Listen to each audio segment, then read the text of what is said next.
Since ancient times, the history of the Tower of Babel has fascinated and intrigued generations, blending between historical reality and mythological narrative. The legendary tower, mentioned in the Bible and associated with ancient Babylon, represents not only a human attempt to defy the heavens, but also a symbol of division. In this video, we will explore the origins, controversies, and recent discoveries surrounding this iconic structure, delving into a past filled with mysteries and deep meanings. Do you know what the Tower of Babel was according to the Bible? According to researchers, the Tower of Babel is considered a myth and was built by the descendants of Noah, led by Nimrod. According to the biblical narrative in Genesis, they sought to build a tower that would reach the sky, but God dispersed them and confused their languages, resulting in linguistic diversity. The name Tower of Babel comes from the Bible, more specifically the Old Testament. It is a reference to the story described in the book of Genesis, where people tried to build a tower that reached the heavens, but God scattered them and confused their language so that they could no longer understand each other. After the flood, according to the biblical narrative, Noah's descendants multiplied and settled in the region of Mesopotamia. The purpose of the tower, according to the biblical narrative, was to reach the heavens and make a name for themselves. It was an attempt by the builders to demonstrate their greatness and unity as a people. Noah's descendants, when they reached the plain of Shinar, began to shape bricks and decided to found a great city. His most ambitious project was to erect a colossal tower that could touch the heavens. However, human ambition displeased God, who watched the city and the tower with disapproval. In response, he confused their languages, making people no longer understand each other. This event marked the end of the construction of the tower and the beginning of the dispersion of the people throughout the land. Because they could no longer communicate, people stopped building the city and the tower.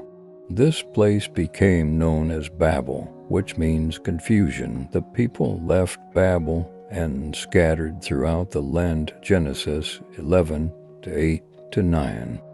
The specific description of the Tower of Babel is not provided in the Bible, leaving its physical appearance open to speculation.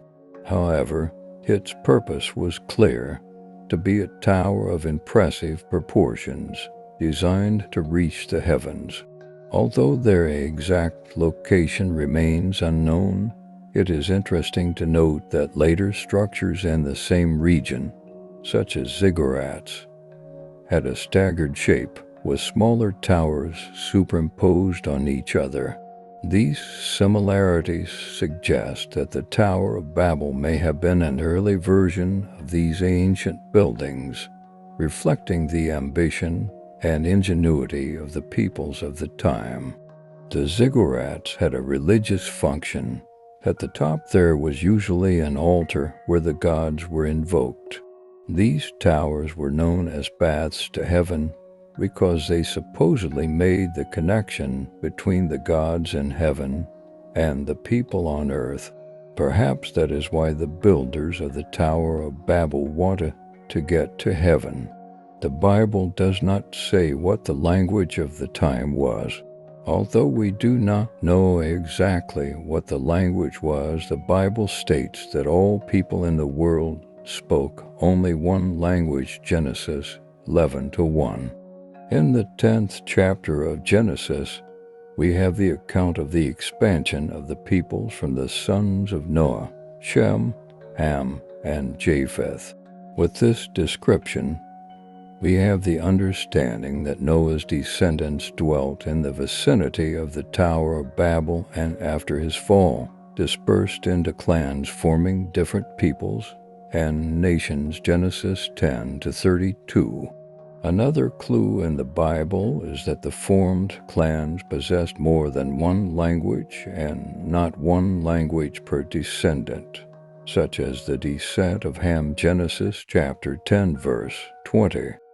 According to the Bible, God did not approve of building the Tower of Babel because the builders were motivated by the desire to achieve fame and glory for themselves, rather than seeking God's will. In addition, they undertook the project without consulting God or seeking His guidance.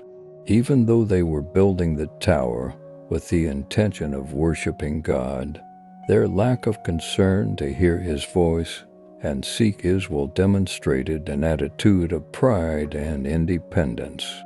God intervened to frustrate His plans and disperse them throughout the earth, teaching a lesson about the importance of obeying and trusting Him in all things.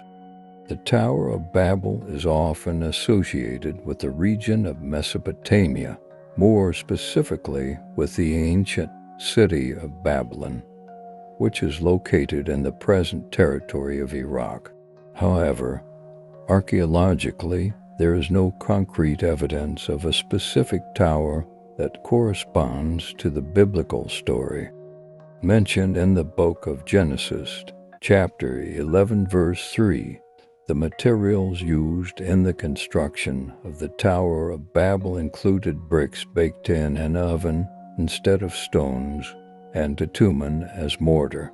The bricks were made of clay and baked to make them more durable. Although there is speculation about possible connections between the history of the Tower of Babel and ancient structure such as the Etamanaki Temple in Babylon, there is no concrete evidence of a specific built tower as described in the biblical narrative.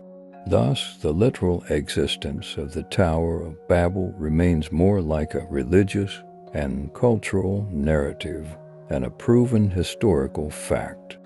And finally, the story of the Tower of Babel, narrated in the book of Genesis of the Bible, offers important lessons about human nature and our relationship with God. One of the main lessons is about the importance of diversity. We usually think we're all the same, but when we encounter the different, we get scared.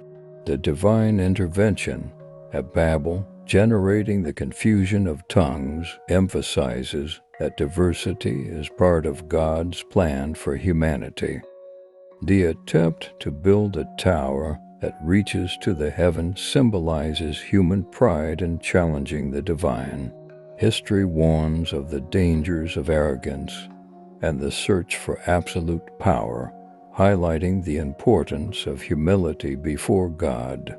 The Tower of Babel, in its grandeur, stands as an eternal reminder of human ambition. However, its tumultuous fall echoes through the centuries as a solemn warning. For amidst the cacophony of languages and cultural fragmentation, we have learned that true greatness lies not in the height of the towers we build, but in the depth of our mutual understanding.